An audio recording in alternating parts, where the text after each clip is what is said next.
اللهم صل على سيدنا ومولانا محمد معدن الجود والکرم وعلى آلہ وصحبہ وبارک وسلم۔ تمام تعریف حمد و ثنا اللہ جل جلالہ کے لیے، زامباد درود و سلام نبی رحمت سید عالم صلی اللہ علیہ وسلم کی ذات والا صفات کے لیے حمد و صلات کے بعد سورہ آل عمران کی آیت نمبر 185۔ رب کریم نے فرمایا وَمَا الْحَيَاةُ الدُّنْيَا إِلَّا مَتَاعُ الْغُرُورِ، فرمایا یہ جو دنیا کی زندگی ہے یہ ساری دھوکہ ہے، نہیں ہے دنیا کی زندگی مگر ایک دھوکہ۔ دنیا بنانے والا خود فرما رہا ہے، بنانے والا کہہ رہا ہے دھوکہ ہے۔ دنیا کو اللہ تعالیٰ نے عمل کی جگہ بنایا ہے، دار الاسباب بنایا ہے، نیکی کرنے بھیجا ہے، حقوق العباد ادا کرنے ہمیں بھیجا ہے، یہاں بیٹھ کر اپنی جنت کی تیاری کرنے کے لیے بھیجا ہے، دوزخ کی آگ کو ٹھنڈا کرنے کے لیے بھیجا ہے۔ یہ جو مزاج امت مسلمہ نے اپنایا ہے کہ دنیا جمع کرنا، دولت اکٹھی کرنا، اپنی زندگی کی دوڑ پیسوں سے شروع کرنا اور پیسوں پہ ختم کرنا، اس کو پسند نہیں کیا نہ اللہ نے نہ اللہ کے رسول صلی اللہ علیہ وسلم۔ رزق حلال کمانے کو عبادت کہا، لیکن مقصود رزق حلال نہیں، مقصود اللہ کی ذات ہے، مقصود اللہ کے رسول صلی اللہ علیہ وسلم کی ذات ہے۔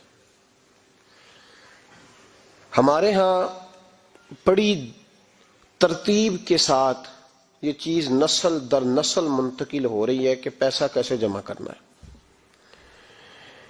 بچہ بڑا سیٹ ہے جی، کس طرح سیٹ ہے؟ کہتے ہیں ڈھیر سارے پیسے کماتا ہے، امپورٹ ایکسپورٹ کا بزنس ہے، مال بیچتا بھی ہے، منگاتا بھی ہے، بڑا سیٹ ہے۔ تو بچے سے پوچھا بیٹے تیرا کیا حال ہے، تو سیٹ ہے؟ کہتا بڑی تکلیف میں ہوں، سوتا بھی ہوں تو کانوں میں فون کی گھنٹیاں بجتی رہتی، آزمائش کا شکار ہوں، صبح و شام تکلیفوں میں وقت بیتتا ہے۔ یہ کس طرح کا سیٹ ہے بچہ؟ ہماری منصوبہ بندی ہوتی ہے کہ بچے کو ایسی جگہ لگانا ہے جہاں سے وہ جھاڑو کے ساتھ پیسے اکٹھے کر سکے۔ کیسے وہ سیٹ ہوگا؟ کس طرح کر کے نظام چلے گا؟ رزق حلال کمانے کو حضور صلی اللہ علیہ وسلم نے عبادت کا درجہ دیا ہے۔ نبی پاک صلی اللہ علیہ وسلم نے حقوق العباد ادا کرنے کو بھی اللہ کے قرب کا ذریعہ بنایا ہے، پر میں نے عرض کی کہ یہ تو صرف منزل نہیں ہے، یہ تو راستہ ہے، یہ تو سفر ہے۔ جو لوگ سفر کوئی منزل بنا لیتے ہیں وہ نادان ہوتے ہیں۔ نبی کریم سید عالم صلی اللہ علیہ وسلم کی خدمت میں عرض کیا گیا کہ یا رسول اللہ صلی اللہ علیہ وسلم کچھ لوگ کہتے ہیں ہم شادی نہیں کریں گے، گھر نہیں بسائیں گے، بچے نہیں پیدا کریں گے، ہم صرف عبادت کریں گے، دن کو روزہ رکھیں گے، رات کو نفل پڑھیں گے، کوئی نکاح نہیں کریں گے، کچھ نہیں کریں گے۔ تو نبی پاک صلی اللہ علیہ وسلم نے فرمایا ان سے کہو کہ تمہارے لیے بہترین زندگی وہ ہے جو میں نے تمہارے سامنے گزاری ہے۔ میں آرام بھی کرتا ہوں، نکاح بھی کرتا ہوں، عورتوں کا حق بھی ادا کرتا ہوں، میں اپنے بچوں کی دیکھ بھال بھی کرتا ہوں۔ فرمایا تم پر تمہارے خدا کا اگر حق ہے تو تمہارے نفس کا بھی تم پر حق ہے، تمہاری آنکھ کا بھی حق ہے، وہ آرام کرنا چاہتی ہے۔ یہ ساری ترتیب ہمیں نبی پاک صلی اللہ علیہ وسلم نے دی، لیکن ہمیں فرمایا کہ مقصود تمہارا خدا ہے، مقصود تمہارے رب کی رضا ہے، تمہارے نبی پاک علیہ السلام کی غلامی تمہاری منزل ہے۔ اتنا لمبا چوڑا معاملہ جو فقط دنیا کا ہم نے بنا لیا ہے، اور پھر اس دنیا اصل جو محبت ہے نا، وہ بیس جو ہے وہ دولت کی محبت ہے، رشتے دولت کے، ناطے دولت کے، تعلقات دولت کے، اسلام دعا دولت کی۔ میرے محبوب علیہ الصلوۃ والسلام نے فرمایا حب الدنیا رأسۃ کل خطیئہ، یہ جو دنیا کی محبت ہے نا یہ ہر گناہ کی جڑ ہے۔ جب انسان دنیا کی دولت سے پیار کرنے لگ جاتا ہے پھر وہ قتل بھی کرتا ہے، پھر وہ ظلم بھی کرتا ہے، پھر وہ زیادتی بھی کرتا ہے، پھر وہ حرام بھی کھاتا ہے، پھر وہ یتیم کو بھی لوٹتا ہے، پھر بیوہ کا مال کھانا بھی اسے پریشان نہیں کرتا، پھر کروڑوں روپیہ ہضم کر لیتا ہے، لکڑ پتھر ہر چیز اس کو ہضم ہونے لگتی ہے۔ اصل بات یہ ہے کہ اسے محبت دنیا کی دولت سے ہو گئی ہے۔ ایک بزرگ کے پاس ایک نوجوان آیا، اس نے کہا حضرت جی میرا نماز میں دل نہیں لگتا۔ تو بزرگ فرمانے لگے تیرا مسئلہ اصل یہ نہیں، تیرا مسئلہ اور ہے۔ نے کہا حضور سمجھا دیں۔ تو وہ فرمانے لگے کچھ بندے ایسے ہیں جو تمہیں ٹیلی فون کرتے ہیں اور تم ان کا فون نہیں اٹھاتے، اور کچھ ایسے ہیں جن کو تم دن میں خود 3 دفعہ فون کر کے حال پوچھتے ہو۔ حضور کیا مطلب؟ فرمانے لگے جس سے پیار نہیں نا، اس سے اظہار بیزاری ہے تو اس کا فون بجتا رہے تو کہتے ہیں میں تھا نہیں، میں موجود نہیں تھا، فون چارجنگ پہ تھا، گھر چھوڑ گیا تھا، بہانہ ہے۔ اور جس سے محبت ہے اس کو ٹیلی فون کر کے کہتے ہیں آپ پریشان تو نہیں ہوتے، بس میرا سلام لینے کو دل کر رہا تھا۔ فرمانے لگے کہ تیرا اصل مسئلہ یہ ہے کہ تو نے محبت نہیں کی اللہ رسول سے۔ اگر تیرا خدا رسول سے پیار ہوتا تو یہ جملہ کیسے آتا کہ نماز کو دل نہیں کرتا؟ پھر تو تیرا تہجد کو بھی دل کرتا، پھر تو تیرا ہر وقت قرآن پاک سینے سے چمٹائے رکھنے کو دل کرتا، اس لیے کہ تیرا مقصود اللہ کی ذات ہوتی۔ کیونکہ مقصود دنیا داری ہے، مقصود دولت بنا لیا معاذ اللہ، مقصود ایک رنگ بنا لیا ہے، اس کا نقصان قوم اٹھا رہی ہے۔ نقصان رشتوں میں، نعتوں میں حسن نہیں رہا، پیار نہیں رہا، ترتیب نہیں رہی۔ ایک ناروے سے دوست نے فون کیا، مجھے کہنے لگے آپ بڑی تقریریں کرتے ہیں، کوئی ہمارے حق میں بھی کر دو۔ تو میں نے کہا کہ آپ کو کیا ہے؟ کہنے لگے آپ پردیسیوں کی مجبوریاں نہیں سمجھتے۔ میں نے کہا کیا ہوا؟ کہنے لگے حضرت جی شکوہ ہے کہ ہمارے اپنے ہمیں جب بھی فون کرتے ہیں وہ یہ نہیں پوچھتے کہ شام کا کھانا کھایا ہے کہ نہیں کھایا، وہ کہتے ہیں وہ شادی آ گئی ہے تو جلدی کرو، پیسے بھیج دو، فٹافٹ کرو۔ کہتے ہیں کبھی کسی نے ہم سے ہمارا حال ہی نہیں پوچھا، کبھی کسی نے یہ غور ہی نہیں کیا کہ وہ پردیس میں گیا ہے اور انشاءاللہ پردیسی کوئی بھی نہ تھی وے ککھ جنا تو پارے تاڑی مار اڑانا باہو اسی آپ ہی اڈن ہارے۔ تو تیار بیٹھے ہیں، حال ہی کوئی نہیں پردیس میں۔ یہاں حال یہ ہے کہ جو فون کرتا ہے، ایک بزرگ کہنے لگے کہ 22-23 سال دیے ہیں پردیس کو، تو اپنی ہی بیوی کو فون کیا ہے کہ اب نہیں ہوتا، گھٹنوں میں درد رہتا ہے، کمر کمزور ہو گئی ہے، اب میرا دل کرتا ہے گھر آؤں اور میں اپنے گھر میں بیٹھ کے بچوں کے بیچ بیٹھ کے روٹی کھاؤں۔ اعصاب کمزور ہو گئے ہیں، دل کی دھڑکن تیز رہتی، پتہ نہیں کب وقت آ جائے۔ تو کہتے ہیں میری بیوی جسے میرے دکھ سکھ کا ساتھی ہونا چاہیے، وہ کہتی ہے چلیں 3-4 سال اور لگا لیں پھر آ جانا۔ او بھائی کیا اس شخص کے ساتھ کیا تعلق ہے؟ اس کا بھائی اسے فون کرتا ہے تو کہتا ہے میں پیسے دے دوں گا، جب آؤ نا تو ایک موبائل ضرور لے آنا۔ اس کو لوگ فون کرتے ہیں، رابطہ کرتے ہیں کہ جناب وہ ایک چھوٹی سی چیز، وہ میں پیسے دے دوں گا، تو پیسے دینے ہیں تو یہاں سے کون سی چیز نہیں ملتی؟ صرف فرمائشیں، لوگوں کے ساتھ تعلق صرف جیب کا، رشتہ صرف جو ہے وہ تعلق صرف اس چیز کا کہ وہ آدمی ایک ATM مشین ہے تو فٹافٹ کارڈ ڈالو تاکہ آپ کے حصے کے پیسے نکل آئیں۔ یہ مزاج اس نے نقصان کیا ہے، دراڑیں پڑ گئی ہیں، حالات بگڑ گئے ہیں۔ میرے نبی کریم سید عالم صلی اللہ تعالی علیہ وسلم نے رشتوں کو جو وقار دیا، تو امام غزالی رحمۃ اللہ تعالی علیہ نے لکھا ہے مکاشفۃ القلوب میں، فرماتے ہیں کچھ لوگ قیامت کے قریب آئیں گے جن کے نبی پاک صلی اللہ علیہ وسلم نے نشاندہی کی ہے، ان کے پاس کوئی شخص نہ بیٹھے ورنہ اس کا دل کالا ہو جائے گا۔ کہ حضور وہ کون سے؟ تو فرمانے لگے نبی پاک نے کچھ لوگ بتائے ہیں، ان کے پاس نہیں بیٹھنا۔ کون سے؟ مصطفیٰ کریم نے فرمایا یحبون الدنیا وینسون الآخرہ، جو دنیا کو سے پیار کرنے لگے اور آخرت کو بھول جائے۔ امام صاحب فرماتے ہیں ان سے دور رہنا، دل کالا ہو جائے گا۔ یحبون المال وینسون الحساب، وہ جو نبی پاک نے فرمایا نا کچھ لوگ آئیں گے جو مال سے تو پیار کریں گے پر اس کے حساب کو بھول جائیں گے، ان سے بچنا۔ فرمایا یحبون القصور وینسون المقبرہ، جو مکانوں سے تو پیار کریں گے پر اپنی قبروں کو بھول جائیں گے۔ اور فرمایا ان لوگوں سے بھی بچ کے رہنا، ان سے بھی پرہیز کرنا کہ جو لوگ یحبون الخلق وینسون الخالق، جو لوگ مخلوق سے تو پیار کریں گے، بندوں سے بڑا پیار کریں گے لیکن اپنے رب کو بھول جائیں گے، ان لوگوں سے بھی بچیں۔ ایسے لوگوں سے نبی پاک صلی اللہ علیہ وسلم نے نشاندہی کی، ان سے بچیں۔ تعلقات میں خلوص ہوتا ہے. جب کوئی آپ کی غربت سے پیار کرتا ہے تو وہ آپ کا اصل دوست ہوتا ہے. جب وہ آپ کی تنہائیوں سے آزمائشوں سے پیار کرتا ہے تو اس کا آپ کے ساتھ رشتہ خالص ہوتا ہے. جو آدمی دولت کو دیکھ کر پیار کرے اور دولت کو دیکھ کر آپ کے ساتھ وابستگی کا اظہار کرے تو اس شخص کا پیار سیدھا سیدھا میرے رسول پاک سید عالم صلی اللہ علیہ وسلم نے ہمیں استغنا کا حکم دیا ہے، بے نیازی کا. یہ دنیا داری میں الجھنا، دنیا کے بن کے جینا، دنیا کے ہو کے رہنا. آپ یقین کریں سارے رشتے، میں نے سعودی عرب میں پیر دیکھے، پیر مریدوں کی لسٹیں لے کے جاتے، ان کو ٹیلی فون ہوتا ہے تمہارے پیر صاحب آ گئے ہیں، تم بھی پہنچ جاؤ. ٹھنڈی بوتلیں لے آنا آتی دفعہ. وہاں وزن اٹھایا نہیں جاتا واپسی پہ. ہمارے کئی سنگی ناراض ہو گئے، حضرت آپ آتے ہیں تو آپ بتاتے نہیں. تو میں کہتا ہوں یہاں بھی یہی کام کرنا ہے. ہم تو اپنے گناہوں کی معافی لینے آئے، تو ہم جس کام آئے ہمیں کرنے دو، کیوں الجھاتے ہو؟ وہاں جا کے بھی جہاں خالصتاً انسان کا رجوع اللہ کا وقت ہے، وہاں بھی وہی حالات پیدا ہو گئے. ہر طرف دنیا داری. اور یہ پیروں کی بات کرتا ہوں تو آپ بڑے مسکراتے ہیں. میں نے بڑے بڑے مفت خورے دیکھے ہیں، بڑے بڑے. یہ ہر طبقے میں ہوتے ہیں، ہر طبقے میں. ایک صاحب مجھے ایئرپورٹ پہ ملے، کہنے لگے جی کتنے دن رہا ہوں، ماشاءاللہ ایک دن بھی روٹی جیب سے نہیں کھائی.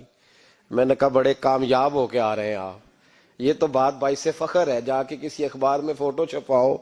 کہنے لگے جی بڑے دوست، بڑے سنگی، بڑے بد، کوئی ادھر سے کوئی چیز لے کے آ رہا ہے ادھر سے. تو میں نے کہا یہ کوئی فخر والی بات ہے، کوئی بتانے والی بات ہے؟ تلہ کی بڑا ہے جی. بھائی مفت خوری کا مزاج اور توجہ رکھنا کہ اب اس سے مجھے کیا مل سکتا ہے، اور اگر کوئی نہیں لے کے آیا واپس گیا تو شکوہ کرنا، دیکھو چل کے آ گیا، اس کو خبر ہی نہیں کہ جاتے دفعہ چلو بندہ 6 بوتلیں لے جائے، کیا فرق پڑتا ہے. یہ کمزور ذہن ہے، یہ دنیا داری ہے، یہ نفس پرستی ہے، یہ پیسے کی غلامی ہے. میرے نبی پاک صلی اللہ علیہ وسلم نے فرمایا جو رب کے بندے ہوں گے ان کے قیامت کے دن چہرے چمک رہے ہوں گے. تو یا رسول اللہ صلی اللہ علیہ وسلم اس کے علاوہ بھی کچھ بندے ہیں. فرمایا لعن عبد الدنیا وعبد الدرہم. فرمایا کچھ دنیا کے بندے ہیں، کچھ درہم کے بندے ہیں. ترجمہ یوں کر لو کچھ ڈالروں کے بندے ہیں. یہ حدیث مشکات میں موجود ہے. ڈالر کے، ریال کے، لاکھ کے، کروڑ کے بندے. حضور وہ کون ہے؟ فرمایا لعن عبد الدنیا وعبد الدرہم. جو دنیا کا اور دولت کا بندہ بنے وہ لعنتی ہے، ملعون ہے. یہ خدا کا بندہ رہا ہی نہیں، یہ پیسوں کا بندہ بن گیا ہے، دولت کا بندہ بن گیا ہے. اس کا معیار بدل گیا ہے. حضرت سالم بن عبداللہ بن عمر، حضرت عمر فاروق کے پوتے تھے، کعبے کا طواف کر رہے تھے. طواف مکمل ہوا، 8واں استلام کر کے مقام ابراہیم کے پاس نماز پڑھنے لگے تو خلیفہ وقت کا آ گیا، گورنر. السلام علیکم کے بعد اس نے فوراً بات چھیڑی، کہنے لگا حضور کوئی حکم ہو تو بتائیے گا. تو آپ کہنے لگے تو بڑا ہی بیوقوف ہے یار، تجھے کس نے گورنر بنایا؟ بڑا تو بیوقوف ہے، تجھے تو سلیقہ ہی نہیں بات کرنے کا. حضور کیا ہوا؟ فرمانے لگے خدا کے گھر میں آ کے اور کعبے کے سامنے کھڑے ہو کے میں بندوں سے سوال کروں، یہاں آ کے بھی بندوں سے مانگوں، تو بڑا ہی بیوقوف ہے. سامنے اس کا گھر ہے، سامنے اس کا گھر ہے بیت اللہ اور حجر اسود اور مقام ابراہیم اور مقام ملتزم، اور یہاں بھی میں بندوں سے مانگوں. کہتا ہے مجھے بھی کبھی کسی نے ڈانٹا نہیں تھا، میرے بھی پیروں تک پسینہ نکل گیا. تو میں مسجد الحرام سے باہر نکل کے، یوں سمجھ لیں کہ جب لوگ باب عبدالعزیز سے یا باب فہد سے باہر آ جاتے ہیں، کہتے ہیں باہر نکل کے نا میں کھڑا ہو گیا. میں نے کہا چلو فارغ ہو کے آتے ہیں تو بات کرتا ہوں. حضرت فارغ ہو کے آئے تو میں نے کہا حضور اب تو بیت اللہ سامنے نہیں، اب بھی کوئی سوال کرے. تو فرمانے لگے اچھا ضروری ہے؟ کہا حضور ضروری ہے. تو فرمانے لگے چل پہلے بتا تجھ سے دین مانگوں کہ دنیا مانگوں، بول. تو کہنے لگا حضور میرے پاس تو دنیا ہی ہے، دین تو آپ کے پاس ہے. جب یہ جواب دیا تو حضرت سالم چلنے لگے اور چلتے چلتے فرمانے لگے جا اپنا کام کر، دنیا تو میں نے اس سے کبھی نہیں مانگی جس نے دنیا بنائی ہے، میں نے اس سے نہیں کبھی مانگی، تو کیا حیثیت رکھتا ہے؟ میں نے تو اس سے بھی جب بھی مانگا ہے یا اس کا قرب مانگا ہے یا اس کے رسول کی غلامی مانگی ہے. تو اس سے نہیں مانگتا جس نے بنائی ہے، تو کیا دے سکتا ہے؟ تیری کیا حیثیت ہے؟ تو بھائی ان لوگوں نے قریب پھٹکنے نہیں دیا، ان کے قریب یہ چیز آئی نہیں. بے نیاز لوگ تھے، توجہ ہی نہیں تھی. حضرت محبوب سبحانی غوث اعظم شیخ عبد القادر جیلانی رضی اللہ تعالیٰ عنہ آپ ایک کاروبار بھی کرتے تھے تو آپ کا کچھ مال آ رہا تھا جہاز کے ذریعے، ایک بندے نے خبر دی کان میں، حضور جہاز ڈوب گیا، فرمانے لگے الحمدللہ الحمدللہ۔ ڈوب گیا جناب، یہاں جہاز ڈوب جائے تو بندہ بھی ڈوب جاتا ہے۔ کہتے ہیں صاحب انتقال کر گئے، 10 لاکھ کا نقصان ہو گیا تھا، مال ڈوب گیا پورا جہاز ہی، فرمایا الحمدللہ، اور تم نے جلدی کی خبر دینے میں سبق پڑھا رہا تھا، کیوں مجھے دخل اندازی دی تم نے میرے کام میں، کیوں دخل اندازی کی؟ سب الحمدللہ۔ تھوڑی دیر کے بعد اس نے پھر کان میں کہا حضور وہ غلط خبر تھی، جہاز بچ گیا، فرمانے لگے الحمدللہ۔ پھر شاگردوں سے کہنے لگے میرا چہرہ دیکھ رہے تھے پہلی خبر کے بعد بھی، اس خبر کے بعد بھی؟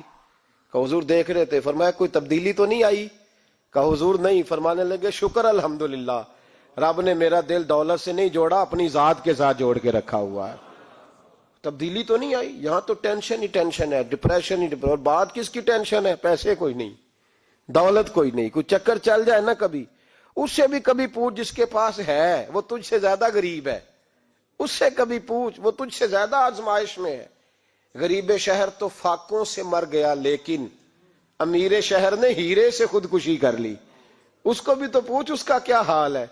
دانش مندان دا کم نہیں، دل دنیا نہ لانا، اس ووٹی کئی خامد کیتے تے جو کیتا سو کھانا۔ یہ تو کام ہے اس کا، بڑے آئے بڑے چلے گئے، بڑے آئے بڑے نکل گئے، توجہ ہی نہیں، مزاج ہی نہیں۔ حضرت مولا علی شیر خدا، علی المرتضی، امام الاولیاء، صاحب صدق و صفا، داماد مصطفیٰ صلی اللہ علیہ وسلم، اسد اللہ، حضرت علی شیر خدا رضی اللہ تعالیٰ عنہ کوفے کے چوک میں کھڑے تھے تو کہہ رہے تھے یار میری نا طامت پرانی ہو گئی ہے، یہ میں نے زرہ بیچنی ہے، کوئی بندہ مجھ سے خرید لو تاکہ میں نئی طامت لے لوں۔ تو ایک بندہ کان میں کہنے لگا حضور طامت کے پیسے بھی نہیں؟ فرمانے لگے پیسوں کو چھوڑ، علی کا سینہ دیکھ، اللہ نے ایمان کی دولت سے بھرا ہوا ہے۔ پیسے اہمیت نہیں رکھتے، ان کی وہ اہمیت نہیں جو دنیا نے بنا لی ہے۔ فرمایا ضرورت نہیں تھی، اب ذرا احساس ہوا ہے کہ زیادہ ہی پھٹ گیا ہے، پردہ نہیں صحیح طرح پورا کرتا، تو میں نے کہا چلو زرہ بیچ کے نیا لے لے۔ ضرورت نہیں، مزاج نہیں، طبیعت نہیں، انہوں نے ماحول نہیں بنایا۔ ہمارے تو حد ہو گئی، اتنا بری حالت ہے کہ ناقابل برداشت۔ حضرت عمر فاروق رضی اللہ تعالی عنہ صحابہ نے مسجد نبوی میں بیٹھ کے میٹنگ کی۔ عمر کی تنخواہ بڑی تھوڑی ہے مال غنیمت میں سے، اب تو عمر کے پوتے بھی ہیں، نواسے بھی ہیں، رشتہ داریاں بھی ہیں، تعلق بڑھ گئے ہیں، اور عمر فاروق بوڑھے بھی ہو گئے۔ میٹنگ ہوئی مسجد میں، اس طرح کریں کہ عمر کا کچھ تھوڑا سا نا مشاعرہ، کچھ تنخواہ، کچھ خدمت، کچھ وظیفہ بڑھا دیں۔ بات طے ہو گئی، جب مکمل ہو گئی تو کہنے لگے یہ بتاؤ شیر سے بات کس نے کرنی ہے؟ ادھر جائے گا کون؟ پہلے اس کا نام تو بتاؤ، وہاں جائے گا کون؟ تو انہوں نے کہا یہ تو ہم نے سوچا ہی نہیں، بات تو بڑی تگڑی ہے، عمر سے کون بات کرے گا؟ یہاں جتنا مرضی تگڑا پیر ہو، آپ نذرانہ لے کے جائیں، مسئلہ ہی کوئی نہیں۔ کبھی کسی کو کہنا پڑا ہے؟ تو کہتے ہیں جناب کون بات کرے گا؟ تو ایک صحابی کہنے لگے کہ حضرت عمر رضی اللہ تعالیٰ عنہ کی جو صاحبزادی ہیں نا، حضرت حفصہ رضی اللہ تعالیٰ عنہ، وہ ام المومنین بھی ہیں، حضور علیہ السلام کی زوجہ ہیں، مومنوں کی ماں ہیں، ان سے کہتے ہیں، اور ان کے والد بھی ہیں۔ تو حضرت حفصہ سے کہا تو جناب حفصہ چل کے گئیں حضرت عمر کے پاس، جا کے کہا ابا جی ایک بات کرنی تھی۔ انہوں نے کہا بیٹے کرو، تو ان کو بھی پتا تھا نا جاہو جلال کا۔ کہنے لگے ابا جی مسجد نبوی میں صحابہ کی میٹنگ ہوئی ہے، ایک ہی محلے میں ایک ہی شہر میں لوگ رہتے ہیں تو ایک دوسروں کی خرچوں کا ضروریات کا پتہ ہے۔ کہتی ہے میں نے پس منظر سارا کر کے بات کی، میں نے کہا سب کو پتہ ہے کہ آپ کے خرچے بڑے بڑھ گئے ہیں، تو مجھے نا انہوں نے حضور کی زوجہ سمجھ کے، قابل احترام سمجھ کے میری ذمہ لگایا ہے کہ تھوڑے سے پیسے آپ کے بڑھانے ہیں۔ تو حضرت عمر فاروق رضی اللہ تعالیٰ عنہ کی صاحبزادی کہتے ہیں عمر کو اتنا جلال آیا کہ اٹھ کے کھڑے ہو گئے، کہنے لگے حفصہ ان لوگوں کے نام بتا، میں انہیں دروں سے ماروں گا، اور اس طرح ماروں گا کہ ان کی کمر پہ نشان پڑے، ان کی کمروں پہ نشان پڑے، اس انداز میں درے ماروں گا کہ مجھے زخم نظر آئے۔ کہا ابا جی اتنا جلال کس بات کا، سادی سی بات ہے۔ تو سیدنا عمر فاروق رو پڑے، کہنے لگے سادی سی بات ہے، میرے لیے مسجد نبوی میں بیٹھ کے میٹنگ ہوتی رہی کہ عمر کو دولت دینی ہے. لوگوں نے یہ مجھے سمجھ لیا ہے, مسجد نبوی میں بیٹھ کر میرے لیے یہ میٹنگ ہوتی رہی کہ عمر کو پیسے دینے ہیں, اس کو دولت کے ساتھ ہم نے نواز رہے. مسجد نبوی میں میرے لیے کس کو یہ جرت ہوئی؟ فرمائے حفصہ کاش کہ تو میرے پاس پیغام لے کے نہ آتی, کوئی اور آتا اور پھر میں اسے دروں سے مارتا.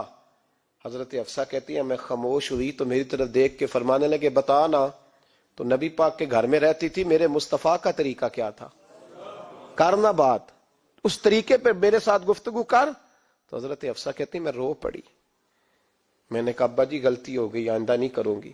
بھائی معیار بنایا ہوا تھا. آپ یقین کریں ہمارے تعلقات آپ شادی پہ دیکھ لیں, جو غریب رشتہ دار ہے اسے کون بنانے جاتا ہے, لیکن ساری برادری کٹھی اس کے دروازے پہ بیٹھی ہے, جس نے آنا ہے تو کچھ لے کے آنا ہے. ہر چیز دولت میں تلے گی, معیار ہی دولت بن گیا ہے, مقصود ہی دولت بن گیا ہے. اس پیسے نے, اس دنیا داری نے, دنیا دار پجاری زردے کتیاں دے گل ٹلی ہو, اتنا سخت رویہ لوگوں نے اپنا لیا. رشتوں کا تقدس نہیں رہا. ایک مجلس میں میں نے ایسا رنگ بھی دیکھا, ایک ایسا شخص جسے میں ذاتی طور پہ جانتا ہوں کہ عالم بھی ہے, پرہیزگار بھی ہے, نیک بھی ہے, وہ بھی بیٹھا تھا اور اس کے ساتھ ایک سیٹھ بھی بیٹھا تھا. لیکن جو لوگوں کا عقیدت کا رشتہ اس درویش کے ساتھ ہونا چاہیے تھا وہ سیٹھ کے ساتھ تھا. تو میں غور کر رہا تھا کہ یار قوم کا ذہن کس طرح کا ہو گیا. صرف اس کے ہاتھ میں پیسے, صرف دولت مند ہے, اس آدمی کی درویشی بھی گئی, علم بھی گیا, تقوی بھی گیا, صرف پیسے نہیں ہے اس کے پاس, تو وہ کونے میں لگا ہوا ہے اور اس سے لوگ بچ بچ کے سلام. اور میں کہا کرتا ہوں عقیدت کا پتہ چلتا ہی تب ہے جب اجتماع ہوتا ہے. اکیلے درویش بیٹھے ہیں تو سب جھک کے سلام لیتے ہیں, اور جب وہ 2 MNA کے بیچ, 3 MPA کے بیچ, 5-7 سیٹھوں کے بیچ بیٹھے گا, پھر تیری عقیدت کا پتہ چلے گا. پھر پتہ چلے گا تیرا اللہ کے بندے سے رشتہ کس طرح کا ہے اور دولت کے بندے کے ساتھ رشتہ کس طرح کا. ہمارے رویوں کے اندر یہ فرق ہے کہ ہم اس وقت آدمی کو تولتے ہیں کہ اس کے پاس دولت کس طرح کی ہے. وقت کے امیر تھے حضرت عمر بن عبدالعزیز. توجہ ہے میری بات پر؟ حضرت عمر بن عبدالعزیز بادشاہ تھے. اب ہم لوگوں نے بھی بچوں کا بہانہ لگایا ہوا ہے نا, بس جی وہ میں چاہتا ہوں بچوں کا کچھ بن جائے, تو بچے بالغ ہو گئے تو کرانا رجسٹریاں ان کے نام, فارغ ہو جاؤ, آ جاؤ مسجد میں چھوڑو. لیکن پھر بھی کنجیاں دینے کو دل نہیں کرتا. پھر بھی بابا جی کی پیالیوں سے مرنے کے بعد پیسے نکلتے ہیں, پھر بھی ان کے تکیے کے بیچ سے بھی کچھ وہ نوٹ نکل آتے ہیں جو اب چلتے بھی نہیں. گزر گیا زمانہ, جو لگتے ہی نہیں. بزرگ ناراض نہ ہو جائیں, لیکن جو بات کر رہا ہوں بہرحال اس کے پیچھے کچھ پس منظر ہے. یہ بھی بہانہ ہے. بینک بیلنس اپنے نام, زمین جائیداد ساری اپنے نام, اور کمائی کس کے لیے کر رہا ہے؟ بچوں کے لیے. نام کس کا لے رہا ہے؟ بچوں کا. یہ کس طرح کا بچوں؟ بہانہ نہ لگاؤ, صاف کہو کہ اپنے لیے کما رہا ہوں, صاف کہو. کیوں بچوں کا نام لیتے ہو جب ہر چیز کی کنجی تو رکھی ہوئی ہے باندھ کے اپنے ساتھ. حضرت عمر بن عبدالعزیز بادشاہ تھے. آواز دی, گھر میں بیٹھے, بیٹی پانی کا پیالہ تو لاؤ. بیٹی خاموش ہو گئی. ساتھ والا کمرہ بیٹی کا. پھر آواز دی, بیٹے سن رہی ہو؟ کہ ابا جی سن رہی ہوں, پانی کا پیالہ دینا. بیٹی خاموش ہو گئی. تیسری آواز دی تو زوجہ پانی لے کے آ گئی. نے کہا حضور پانی. حضرت عمر بن عبدالعزیز کو غصہ آیا, کہنے لگے بچے کس لیے ہیں, وہ خود کیوں نہیں آئی؟ اب اتنی نافرمان ہو گئی ہے کہ ایک پیالہ پانی کا باپ کو نہیں دے سکتی, کیوں نہیں آئی؟ تو زوجہ کہنے لگی چلیں درگزر کریں. اس نے کہا ابا کو نہیں بتانا, پی لیں. کیوں نہیں بتانا؟ بتاؤ کیوں نہیں آئی؟ میں نے اس کو پکارا تھا, تمہیں پکارتا تو تم آتی, تمہیں بتانا پڑے گا. جب بات ذرا آگے بڑھی تو ماں تھی نا, بات بیٹی کی تھی, تو اماں رو پڑی, آنکھوں میں آنسو آئے. کہا کیوں روئی ہو؟ کہنے لگی بیٹی کا پجامہ پھٹ گیا, دوسرا ہے نہیں, اور آپ لے کے بھی نہیں دیتے. کمرے میں بیٹھ کے تو پجامہ سی رہی ہے, تو کہہ رہی تھی ابا کو بتانا نا, انہیں تکلیف ہوگی. تو وہ اس کے پاس دوسرا ہوتا تو آ جاتی, ایک ہی تھا, تو اس لیے نہیں آئی. حضرت عمر بن عبدالعزیز اٹھے, سر سجدے میں رکھا, کہنے لگے یا اللہ تیرا شکر ہے, تو نے میرے بچوں کو بقدر ضرورت روزی عطا فرمائی ہے. یا اللہ تیرا شکر ہے. ایک روایت میں نے پڑھی, کلیجہ منہ کو آیا, مصطفیٰ کریم بیٹھے تھے تو سیدہ عائشہ صدیقہ رضی اللہ تعالیٰ نے عرض کی یا رسول اللہ صلی اللہ علیہ وسلم وہ دیکھیں سیدہ فاطمہ آ گئی ہیں، وہ دیکھیں بی بی صاحبہ بغیر بتائے آ گئیں۔ حضرت فاطمہ الزہرا آئی تو حضور نے فرمایا فاطمہ بغیر اطلاع کے؟ حضور چھوٹا سا کام تھا۔ کیسے آئی ہو؟ تو بی بی صاحبہ نے نا، عورتوں کا پلو ہوتا ہے نا چادر کا، پلو کھولا تو ایک روٹی بندھی ہوئی تھی، ایک روٹی چادر میں، یہاں لوگ زیور باندھتے ہیں، دولت باندھتے ہیں، ایک روٹی حضرت فاطمہ نے پلو میں باندھی، کھول کے پیش کی۔ کہا بیٹے یہ کیا ہے؟ کہا ابا جی کئی دنوں سے گھر میں روٹی نہیں پکی تھی، آج علی کچھ جون لائے تھے، پیسے ہیں، چند روٹیاں بنی ہیں، تو بچوں نے تو کھا لیا، تو میرے سامنے بھی ایک روٹی آئی تھی، میں نے لقمہ توڑا ہے تو مجھے خیال آیا پتہ نہیں مصطفیٰ نے کھایا ہے کہ نہیں کھایا، پتہ نہیں حضور نے روٹی کھائی ہے کہ نہیں، میں لے کے حاضر ہو گئی ہوں، مہربانی فرمائے۔ تو فرمایا بیٹے بیٹھ جا۔ حضرت فاطمہ بھی بیٹھ گئی، سیدہ عائشہ کہتی ہیں حضور بھی بیٹھ گئے۔ فرمایا فاطمہ کتنے دنوں سے نہیں کھایا؟ عرض کی حضور 3 دن سے۔ فرمایا بیٹے میں نے 5 دن سے نہیں کھایا، آ جا۔ دونوں باپ بیٹی مل کے کھاتے ہیں۔ روٹی 2 حصوں میں حضور نے بانٹی، فرمایا چلا آدھی تو کھا آدھی میں کھاتا ہوں۔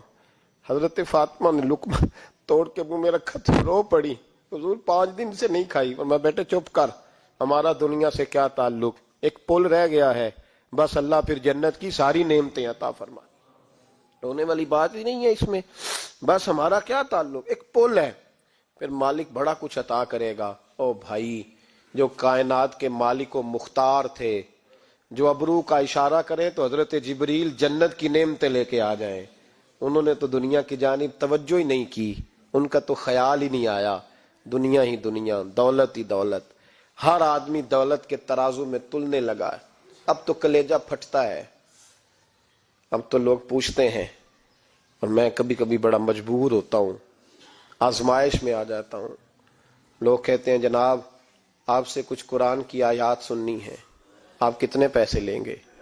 کچھ حدیثیں سننی ہیں، کیا اس کا معاوضہ ہوگا؟ آپ سے اس نبی کا نام سننا ہے جس کا آپ کھاتے ہیں، جس کے نام پر آپ نے عزتیں لی ہیں، ان کا نام سننا ہے، آپ کا ریٹ کتنا ہے، آپ کتنے میں بیچیں گے؟ وہ نعت جو غذا ہے وہ کتنے میں بکے گی؟ جب دنیا داری کا یہ حشر ہو جائے کہ وہ رسول اگر ان کا نام نہ رہے تو ہماری سانسیں ہی نہ چلیں، ان کا نام بھی جب اس طرح کمرشل کر کے لیا جائے اور اس طرح وہ چیزیں بھی ریٹ میں آ جائیں تو بھائی اس سے بڑی اور دنیا داری کیا ہوگی؟ میرے رسول کریم سید عالم نور مجسم صلی اللہ علیہ وسلم نے اس دنیا کو محبوب نہیں رکھا، کاری نہیں بنایا، ماحول ہی نہیں بنایا۔ حضرت عیسیٰ علیہ السلام کی 450 سال عمر، کتنی؟ 4.5 نہیں، میں نے کہا 450 سال حضرت عیسیٰ نے شادی نہیں کی، گھر ہی نہیں بنایا، ایک پیالہ ہوتا تھا پانی پینے کا، ایک تکیہ ہوتا تھا۔ ایک دن ایک بندے کو دیکھا کہ وہ بازو کا تکیہ بنا کے سو رہا ہے تو حضرت عیسیٰ نے وہ تکیہ بھی خیرات کر دیا، کہنے لگے اس کے بغیر بھی کام چل جائے گا۔ ایک پیالہ تھا پانی پینے کا، ایک دن دیکھا ایک آدمی چلو میں پانی پی رہا تو وہ پیالہ بھی اللہ کے راستے میں دے دیا، کہنے لگے اس کے بغیر بھی کام چلتا ہے۔ کسی نے کہا نکاح کیوں نہیں کرتے، گھر کیوں نہیں بساتے؟ تو فرمانے لگے 450 سال تو عمر ہے، اللہ کو راضی کروں کہ گھر بساؤں، سجدے کروں یا میں دنیا داری کروں؟ بھائی اسلام نے آپ کے لیے سہولت کر دی، میرے لیے آسانی کر دی کہ تیرا بچے پالنا بھی عبادت ہے، تیرا گھر بار چلانا بھی دینداری ہے، لیکن مقصود نہ اس کو بنا، اس کو مقصود نہ بنا، دنیا داری میں اتنا الجھ نہ، بقدر ضرورت لے، اس طرح کا رویہ اختیار نہ کر۔ اور ایسا ہو سکتا ہے ابھی چند سال ہوئے مولانا عبدالستار خان نیازی علیہ رحمہ نے پردہ کیا، وفاقی وزیر رہا وہ شخص، زمانہ بتایا، پاکستان کی میلی سیاست کے اندر رہ کے وقت گزارا، لیکن جب ان کا جنازہ اٹھا تو ان کے اکاؤنٹ میں اتنے پیسے نہیں تھے کہ کفن کا کپڑا بھی خریدا جا سکے، کفن کے کپڑے کا بھی پیسہ نہیں تھا۔ او بھائی یہ لوگ ہیں یار، وفاقی درجے کا شخص ہو کے گزرے اور وزارتیں اس کے آگے پیچھے بھاگیں اور ہر الیکشن میں وہ بندہ ایم این اے کی سیٹ جیت جائے، اور پھر رخصتی کا وقت آئے تو اس کا حال یہ ہو کہ کوئی شخص کہے کہ چلو 250 اکاؤنٹ سے نکلا ہے تو باقی مجھ سے لے لو تاکہ کفن کا بندوبست ہو سکے، اس کا مطلب ہے کہ آج بھی یہ رنگ ہوتا ہے۔ اور وہ پگڑی تگڑی باندھتے تھے، سوٹ آلہ پہنتے تھے، تو لوگ کہتے تھے یہ کیوں کرتے ہو؟ فرماتے میں مصطفیٰ کا فقیر ہوں، لوگ تو نہ مجھے فقیر سمجھے، ایسا تو نہ ہو دنیا دینے لگ جائے کہ حضرت کے پاس پہننے کو کپڑا نہیں تو چلو کچھ دو، میں اپنے پردے اپنے اللہ کے ساتھ رکھنا چاہتا۔ بھائیو، ان لوگوں نے وقار کے ساتھ وقت گزارا۔ اس انداز سے تھوڑا باہر آؤ۔ اپنے ساتھ ہم نے اتنی زیادتی کر لی ہے، اتنا ظلم کر لیا کہ سوائے دولت کے، سوائے دنیا دار، خالص وہ روحانی سلسلہ طریقت کا، تصوف کا، وہ بھی سارا اسی۔ حضرت ابو الحسن خرقانی درویش تھے، محمود غزنوی بادشاہ وقت تھا، کہتا میں دعا کرانے گیا تو میں نے وہی سمجھا جو سب کے بارے میں سمجھا جاتا ہے، گفٹ پہلے لے گیا، میں نے کہا 2 تھیلیاں شرفیوں کی لے جاتا ہوں، بابا دعا صحیح کر دے گا، نذرانہ نہیں سود ہے پیران حرم کا۔ تو کہتے ہیں 2 اشرفیوں کی تھیلیاں پہلے لے گیا کہ رکھوں گا تو بابا میرے حق میں نرم ہو جائے گا۔ میں نے وہ اب ذہن یہ بنا کے گیا تھا، حضرت اب کیا کر رہے ہیں؟ جمعے کا دن تھا تو کچھ سالکین طریقت مریدین جھاڑو لگا رہے تھے، تو سر میں کھجلی ہوئی تو پگڑی اتار کے ایک مرید سے کہنے لگے دیکھ کہیں جمعے تو نہیں پڑ گئی؟ تو ایک جمعے دیکھ رہا ہے، وہ کہتا ہے میں جمعے دیکھ رہا تھا، حضرت نے سر جھکایا ہوا تھا تو محمود غزنوی داخل ہو گیا، تو جو جمعے نکالنے والا کہنے لگا او ہو، فرمانے لگے کیا ہوا؟ کہا حضور بادشاہ آ گیا۔ کہنے لگے چھوڑ، بادشاہ تو آتے جاتے رہتے ہیں، میں نے سمجھا تھا کوئی تگڑی سی جوں تیرے ہاتھ لگ گئی ہے، تو نے تو اس طرح کر کے شور مچایا جیسے بڑا کوئی انقلاب، بادشاہ آتے جاتے رہتے ہیں، بندہ یہ کیا ہو گیا؟ جوں دیکھ دھیان سے۔ تو محمود کہتا ہے میں تو دنیا دار قسم کا صوفی سمجھ کے آیا، تھیلیاں بھی شرفیوں کی رکھیں، تو بابا جی سے دعا کے لیے کہا میں سومناتھ کے مندر فتح کرنے جا رہا ہوں، دعا کرنا۔ تو بابا جی نے اندر سے کرتا منگایا، کہنے لگے یہ میں نے ابھی اتارا ہے کپڑے بدلنے کے لیے، جب بڑی مشکل پڑ گئی تو کرتا سامنے رکھ کے دعا مانگنا، اللہ اس کے وسیلے سے فتح عطا کر دے گا۔ جو مشکل ہوگی تیری تر دامنی پہ شیخ ہماری نہ جائیے، ہم دامن نہ چھوڑ دیں تو فرشتے وضو کریں۔ اور اقبال کہنے لگے نہ تیگ و تیر میں نہ لشکر و سپاہ میں ہے، جو بات مرد کلندر کی بارگاہ میں ہے۔ کو معمولی لوگ ہوتے ہیں۔ اقبال کہنے لگے ید بیضا لیے پھرتے ہیں اپنی آستینوں میں، انہوں نے بغل میں ہاتھ رکھا ہوا ہے، اگر کھول دیں تو اللہ اسی طرح برکات کا فیض عطا کر دے جو حضرت موسیٰ کے ید بیضا کو ملا ہوا۔ کو معمولی لوگ ہوتے ہیں، غبار آلود سمجھ کر حکارت سے نہ دیکھ ان کو، انہی کی ٹھوکروں سے سلطنت بنتی اور بگڑتی ہے۔ یہ تگڑے لوگ وہ علیحدہ بات ہے کہ جڑے محرم راز حقیقت دے وہ راز حقیقت کھول دے نہیں، تے جنہ ویکھیا نہیں ہو کرن گلاں، جنہ ویکھ لیا ہو تے بول دے ہی نہیں۔ یہ بات علیحدہ ہے کہ وہ بیان کرنا پسند نہیں کرتے، پردوں میں چھپے رہتے ہیں، ورنہ تو اللہ نے بڑے اعزازات دیے ہوتے ہیں۔ تو محمود کہنے لگا کہ بابا جی نے دعا کی اللہ اگر اس کی نیت صحیح ہے تو اسے کامیابی عطا کرنا، اس کی مدد کرنا۔ مجھے کہنے لگے کچھ کھائے گا؟ میں نے کہا کھانا ہے۔ تو کہنے لگے بادشاہ کے لیے وہ کھانا لانا جو سویرے میں نے کھایا ہے۔ تو میں نے کہا پیروں کا لنگر ہوگا، چھوٹے گوشت کی یخنی میں انہوں نے روٹیاں بریک